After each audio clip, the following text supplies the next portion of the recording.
Hey guys, as always, thanks for tuning in. Jay Helmsing here. Today we're going to be talking about the poor man's Sig, the Sig SP2022. This one that I have in my hand is finished in FDE on the slide and on the lower receiver here with the black grips.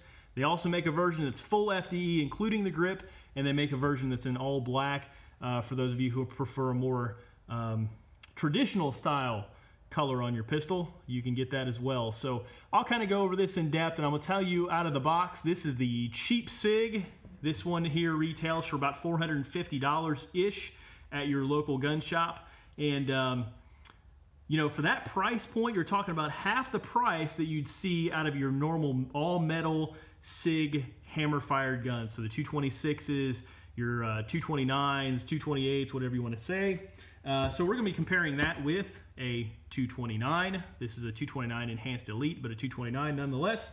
And looking at some of the nuances, you know, what you get in both packages. And I'm not going to go, you know, this isn't a comparison video, but, you know, how similar are they? And what are you losing or what are you gaining by getting the polymer framed version here, which is the main difference between the two of them, okay? So I'll tell you right out of the box, this gun was designed to be a duty pistol. It was designed and marketed for a lot of law enforcement, especially over in Europe. And most notably, I believe France. The French police agencies picked up several of these, and you know, they use them as duty weapons every day. Somebody said that the Nice truck crazy terrorist guy was shot with one of these pistols. So these are on duty every day, and I put that out there just so you guys know that this is not just a cheap knockoff or a cheap down version or anything like that. It was designed from the ground up to be an everyday duty pistol for law enforcement. So it's sold, you know, pretty well over in Europe. It's just now kind of catching on here in the civilian market. And I believe a lot of that is because Sig probably makes a whole lot more money selling these to American law agencies instead of these. So just my surmise there. So, you know, when you go out and you look at these, don't think of it as a cheap down version. Think of it as just kind of an alternate version that will save some money if you can get by using this instead of one of the 229s, 226s. And I'm a huge fan of this gun here, so I'm not telling you to stay away from this gun. I'm just saying you got another contender out there for your money, depending on what you want out of the gun, okay? So we'll look at this top to bottom. On the top, you have the standard Sig sights. There's really nothing different that I can notice on these as opposed to any other Sig. These are marked 8 front, 8 rear, and you know, that's a common you know, Sig sight height being 8 and 6. But there's nothing that I can notice that's any different. I believe that these sights will work on any other Sig, and the Sig sights will work on here from any other gun, whether it be the X-Ray 3s or whatever. You could probably put these on here on this 2022 with no issue at all. We'll next take a look at this loaded chamber indicator up here, which is, you know, it's neither here nor there. I'm neutral on it. I don't care about them. But I heard that was just put on this gun for Massachusetts. So those of you who live in Massachusetts, there you go. Because apparently you have to have this on there to sell guns in Massachusetts. I don't know. You know, some legislator that obviously knows more about guns than most of us apparently says you got to have that to sell guns in Massachusetts. At least that's what I heard. So there it is, right? The finish on this gun being an FDE model, this is kind of like an anodized style finish. It's not Cerakoted or anything. So it is pretty grippy and it's very low glare. The only drawback that I've noticed is that this finish here seems to I wouldn't say attract dirt, but it's very hard to clean when you get that sort of muzzle blast or the carbon or anything on the front of this. It doesn't just wipe off. You're gonna have to spend some time kind of scrubbing on this, and that's for any Sig that uses this finish, because this is a Sig style finish. It's used on several other guns. But you know, neither here nor there, just something you should be aware of if you're interested in the FDE models, as some people are. Now the cocking serrations back here are very nice. They're nice and deep. They're Sig style. They look like they belong on a Sig. And they're plenty grippy. You're not going to have any issues grabbing a hold of here in any way, shape, or form, or sliding off. They run basically the full usable distance back here on the rear of this slide. That said, the slide is kind of canted, so it's got kind of this A-frame style slide as opposed to the more squared off. This is basically 90 degrees up and down you're going to have on the 226, 229. So this is canted in a little bit, which saves some metal, and it does make the slide a little bit lighter. And it's also got these kind of lightning cuts here on either side, as you see on the newer Smith & Wesson M&P, like the M&P 2.0 has this cut here to save some weight. So that is also on there as well. And it does make the slide lighter than what you'd expect out of a Sig. So if you're used to the weight and the heft of most Sigs, this doesn't necessarily have that. It's not a light pistol, but for a Sig, it's pretty light, and even the slide itself is light. You don't feel a lot of that top heaviness or anything like that up there. Moving on with the gun, we'll talk next about the obvious difference here being polymer. So the lower half of the gun is completely polymer, and there are some changes that are, were forced, I guess, into this gun because it is polymer. So some changes you're going to find from your typical all-metal Sigs are incorporated into this gun. I'll show you the controls over here. This obviously has the front-mounted decocker like you're going to find on any other Sig. However, this is a slightly different style that I'll get into in just a moment. And then this is kind of that notable thing I was talking about, this big elongated H&K or Walther-style slide stop, slide release here that was part of the polymer design. And really the whole takedown is completely different. So if you look at your 229s, you've got the traditional Sig rotating slide lock here. You just kind of, lock your slide to the rear, rotate this down, and then you can slide the slide off. This is not incorporated that way. This is a 1911 style, where you're going to have to do a little bit more finagling, and you basically lock the slide to the rear, like so. Make sure your magazine's dropped out of the way because they're easier to manipulate that way. And then I take it just a little bit further, just off of that, and you'll be able to pop this through here. Okay, so you guys probably can't see it, but this little lever just popped out of this side here. And then all you gotta do is work this lever out. So there you got your slide catch, slide release, and your locking pin, which is why that was incorporated in there. They said that this locking pin takes the brunt of that recoil and it transfers it back into the frame without having any, it sticks out on both sides. So if anything, you're probably gonna bend this, is the theory there, instead of maybe break off one of the things mounted in here inside polymer. So again, this was done for durability because the frame is polymer, and I've not heard of any issues, malfunctions, or anything like that. I mentioned earlier it's a duty weapon, and I believe the French sent some insane amount of rounds through this platform before they settled on it. So you can look at some of the torture tests out there. There are people who have beat the snot out of this gun, and it seems to work fine. So as far as longevity, durability, it's probably going to be there, and in the hand it does feel like it's a pretty well-made gun, as you'd expect from any Sig. Get this slide slid off here, and I'll show it to you in just kind of its natural state here with the barrel and whatnot still in there. I will note this is not a captive recoil spring, and it's a polymer rod. So when you go to take this down, be careful because this is going to rock it out of there if you're not don't have a good grip on it. And obviously the barrel is slightly different because of the locking style there. So that pin is going to go right through the middle here that I just showed you. And that's what's going to take the brunt of that recoil as the gun cycles. And that's different than you're going to find on any other Sig. With that said, if I can get this out of here without putting my eye out. Aha. The barrel is identical to what I've seen on any other 229 or 226. So thickness is the same, design is the same, feed ramp might be just a hair longer, probably because of the way the magazine and whatnot mates in there, but chamber is exactly the same. So expect accuracy out of this. These barrels are traditionally just incredibly durable and incredibly accurate from the factory. So just, you got more of the same here if you're used to that side of Sig quality or Sig accuracy or anything like that. We get this put back together here, and I'll show you one last time this slide.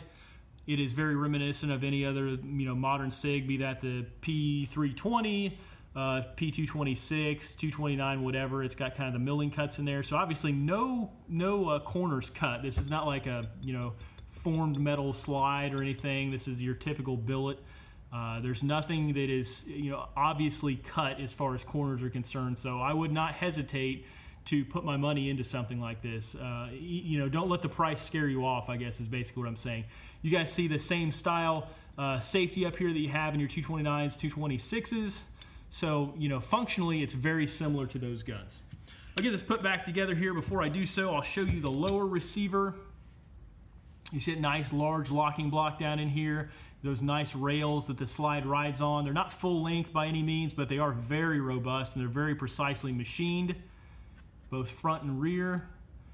And like I say before, everything in here is very reminiscent of your other hammer-fired SIG. So very simple in design, very few parts in there, but you know, basically it's going to do its job no matter what. This is the type of gun that's just designed to work in water, in really any sort of grime, grit, anything you can throw at it. This mechanism here is going to function. Might get gritty, might get nasty, but it's probably going to be very reliable for you. So I'll get this strap back together.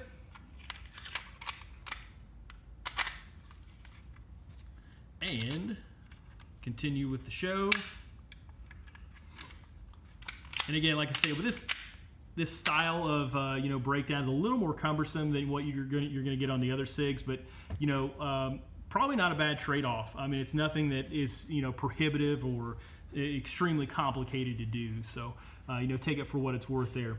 Now the polymer itself feels just like you're gonna have on the 320s. It's the same style polymer, so it's you know, kind of in between, not really rubbery, not really hard plasticky. It's kind of a nice polymer design there. The grip itself is just like you're going to find on most modern SIGs. It's that really kind of gritty, rough textured, not to the point of the M&P 2.0s, but again, very, very nice grip, very firm and positive in your hands. You're probably not going to want to put anything on this to enhance it. We'll talk controls next. So again, layout is very similar to what you're going to have on the 226, 229. You've got this slide stop, slide catch, slide release being in the same position, which is a little bit far back. Some people have issues with riding that with their thumb, especially if they're 1911 shooters. I've never been that way with the SIG guns. I have more of a tendency to ride with my palm and have my palm hit the slide release, but on these, they're high enough and they're far enough back that I can get comfortably underneath them and I don't have an issue with them. So it is there, nice and grippy, so it is very easy to release from the slide or to activate it to go up or down. So it's nicely done there. Now the decocker is a different design than what you're going to have on the traditional 229 or 226. This style has much less leverage, so in other words, it works a lot faster. I'll try to get this in a position you guys can see it. It works a lot faster, and there's really no way, it's kind of a momentary switch. You just kind of hit it and it does its job. There's no way to hold it down or pin it down. You just don't have that kind of leverage with this you know, release here, the way it's designed. So it is slightly different, and I'll show you that to you on this 229. So this is the more traditional style where you have a lot more travel. You guys can see all that travel before anything happens, whereas the one on the 2022 is kind of already down in this position here. When it does finally activate, you hear that click where it released it. I can hold it down here. I've got enough leverage to hold it down and kind of let it up as I desire. So a little bit slower to activate this one as far as the decocker than this one. This is kind of a new, improved, or updated design there. So something to note, I kind of like this one a little bit better. It's just, you know, easier and a little less to think about. You just kind of flick the switch and you're done. So nicely done there. Controls are in nice locations. You've got the P320 style triangular mag release. It sticks out plenty far, however it doesn't get in the way because of its shape there. And you got one of the few places where it looks like they kind of cut corners on this. That's going to be this undercut here. It's pretty plain Jane. There's no real undercut. It's not quite as cramped as like a Glock undercut, but you know, it's there. And now that said, it's not uncomfortable at all to get your finger up in there. You're not going to have, you know, Glock knuckle or anything like that, like you kind of develop on some other guns. But it's just not a very generous location here. So probably could have spent some more time radiusing that out. But you know, that's what you get with a gun whose price point is where this one is. And again, ergonomically, it's a very nicely laid out pistol. It feels like any other SIG. The stack height, the height of the slide is the same, so if you shoot SIGs on duty, you're not going to be, you know, training negatively by shooting this gun. It's the same pointability, it's the same sight picture you're going to be used to on any other SIG. The controls are common enough in location and whatnot that if you have a 226 that's your duty weapon, that it's very congruent with this. I still don't feel like you're going to be training negative if you spend time on this platform.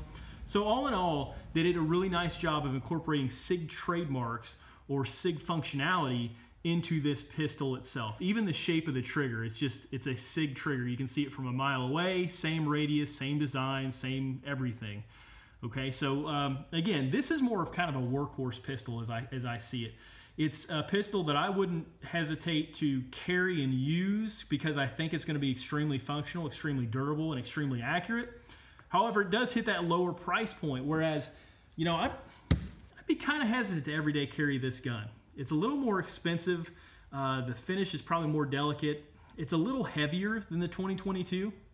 To be honest, it's, you know, not really that much shorter. There's a small difference there, but it is wider. So you guys see the muzzle difference there. I'll put the magazines in here to make a fair comparison on height. So there we have just a slight difference on height, and it has mostly to do with this ridiculous tinker toy of a magazine they put in this 2022, which we'll get into in just a moment. But overall, I mean, the guns are very, very similarly made, and in the hand, the 2022 is lighter. You know, they both hold 15 rounds. There's no capacity advantage or anything. I'd be more inclined to carry this, especially if it's out in the woods banging around on stuff or fishing where it could fall into a pond or a lake or something. I'm out $400 here, whereas, you know, I'm out 800, 900 bucks here. So, you know, something to think about. It does fill that niche. And it'd be a really, really nice first gun for anybody that's interested in getting into shooting but doesn't want to put out a lot of initial money. But they like the Sig style. Like I say, if you get good on this gun, it's going to transfer over to any other Sig platform. It's basically the same ergonomics, the same layout, same sight picture, same grip angle, all that kind of stuff is going to be very similar, very common between the lines. So thumbs up on that for Sig. Now, I'm going to say something that's going to irritate you guys out there that are H&K fans. And that is, this reminds me an awful lot of the USP. It doesn't have a paddle release. It doesn't have a safety on it. But in the hand, the way it points, the way it feels, the size of it, the fact that the blower is polymer and it's a hammer-fired gun, very, very reminiscent of the H&K USP. So those of you that are fans of that pistol, you guys know it's expensive. This one's a lot cheaper, and it's very similar, in my opinion, to that gun in both design and function. Now, people are going to be like, well, the H&K has passed this test, this test, this test. True. I've never heard any issues about this gun either, though. And like I say, it's on duty every day, and the French police shot like 1 trillion rounds out of it before they settled on it. So it's a very reliable design as well, just as anything that's got that Sig logo on it is going to be. So just something to think about if you're out there shopping around. This is not really a bargain basement gun as far as the design, craftsmanship, and so on. It's just a cheaper model. They just marketed it cheaper for whatever reason, probably because there's not really a niche for it here in the US. We've got guns aplenty. You know, we can go into any store and get a 229. So Sig probably doesn't mind selling these to you because they're more expensive. If anything, it's just kind of the entry-level Sig here. But again, no corners have been cut that I noticed, and there are some advantages to this, like the weight of it, the thinness. It feels more thin than the other guns. So just some things to think about on that end, right? Let's talk about this magazine. This is my biggest gripe about the gun here. I'm going to drop this one on the 229 as well to compare these two. 15 rounds in your Sig 2022 or Sig Pro, which it used to be called, as it's labeled here on the magazine still. Also 15 rounds in this G2 version of the 229. So the magazines themselves feel very similar. However, they are not going to be interchangeable. It's slightly longer here on the 2022. And as you can see, Sig really did a nice job with this base plate on the 229. It's got a nice lip here. It's short, it's compact, it's easy enough to grab with your hands as you're reloading the magazines, but it's nice and out of the way. It makes the gun very compact. This is an abomination. I don't even know what this is for, okay? If you look in there, it's just a recess that doesn't add any capacity. It's just a plate that's on there, and it looks like a pinky extension. It's not a pinky extension, and I'll show that when I put it on the magazine. I've got pretty large hands, and my finger does not come anywhere near this lip, okay? So they used to make some magazine base plates you could put on there for like the compact version 2022, I believe, which is sold in Europe. I don't even think we have it over here. Some people would import those and sell them. If you can get a hold of them, that's probably the way to go. Some people swap out like some CZ base plates and whatnot, but because of the way the pistol is designed, it's going to work, but you're going to have a gap in the grip. So I'll show that to you. Right here, you're going to have a gap because obviously this is lower than this. So if you get a base plate that mounts up with this, you're going to have a little gap here in front. And just to show you, it's really not needed whatsoever. I don't know what it's for. but it does nothing but make the pistol longer in the handle region. So there's my normal grip, and I'm pretty much completely off of that. If you can see, I get my fingers, they're completely off of that. Okay, so you'd have to, I don't even know how big your hands would have to be to actually use that, but I don't know the point of it other than adding width to the handle, or length to the handle, and making it more difficult to conceal. That said, I can't find much else about this pistol that I don't like. It's a nice price point. It doesn't feel cheap. It doesn't feel junky. I'll get into the trigger pull last, as I like to do, but there's not much about this gun that I really can find to complain about. You know, I wish they had a compact size that was slightly chopped down, but there's probably not enough market demand for that. But at any rate, we'll get into the trigger pull last. And this obviously has been checked clear. You guys saw me break it down. But the double action pull is very, very manageable. As you guys can see, this I'm not really dipping the barrel at all. Just kind of working through these trigger pull drills. Very light. You're not going to find any real spring kits for this or anything, but you really don't need them. It's only got like a 10-pound pull, and it's a very smooth SIG style pull. The only thing annoying about it is if you dry fire it, you hear the hammer bobble. It's got kind of a funny reverberation feel through the gun, but obviously you're not going to know that when you're shooting it because the slide's going to retract every time. But very, very smooth, like you're going to get out of any other SIG. SIGs have a very smooth trigger, and this is no exception. The only difference is the trigger pull is less. This gun, this 229, has the Gray Gun 17-pound mainspring in it, I believe.